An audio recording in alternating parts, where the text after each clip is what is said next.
expenditures. This was revealed during the interaction between the Minister of Finance and MPs on the Budget Committee. However, the MPs expressed their displeasure over the mismatch of revenue and expenditure in the budget framework paper. 52.7 trillion shillings budget was presented by the ministry, but the expenditures exceeded to 54 trillion, calling for a red flag from the lawmakers. After a brief adjournment, the figure was harmonized to 52.7 trillion shillings. So the two ministers and their technical people, first, don't ask Parliament to do your work. You are now asking us to reconcile your figures. What are you doing, all of you there in the ministry, with your technical staff? The difference here is over 2 trillion shillings.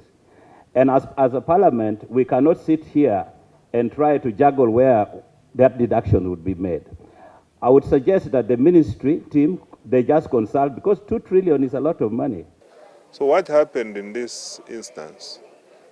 The revenue side was not agreeing with the expenditure side because some figure in the supplementary, which we passed in December, was carried in the expenditure under vote 130, which is treasury operations, which was an anomaly at this stage, because we are supposed to carry the figures which the programs have agreed upon, and this was not one of them.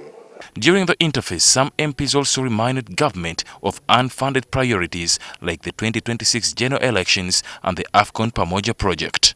Uganda, alongside Tanzania and Kenya, won a bid to host the tournament in 2027. The MPs expressed concern over the slow response in funding the AFCON preparations, like paying commitment fees, among others. Probably your assumption is you might bring a supplementary. Every time you bring supplementaries, you make us look shabby as Parliament.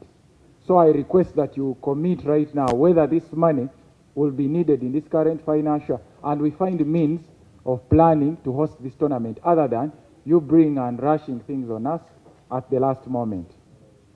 You prepare a bid and you put that these two stadiums will be constructed for us to host.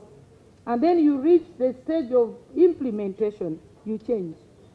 We have foreseen this and we shall adequately provide for them in our budget frameworks. According to the legislators, priority should also be given to the tourism sector, which they say is a key contributor to the country's economy. Ali Mivule, NTV.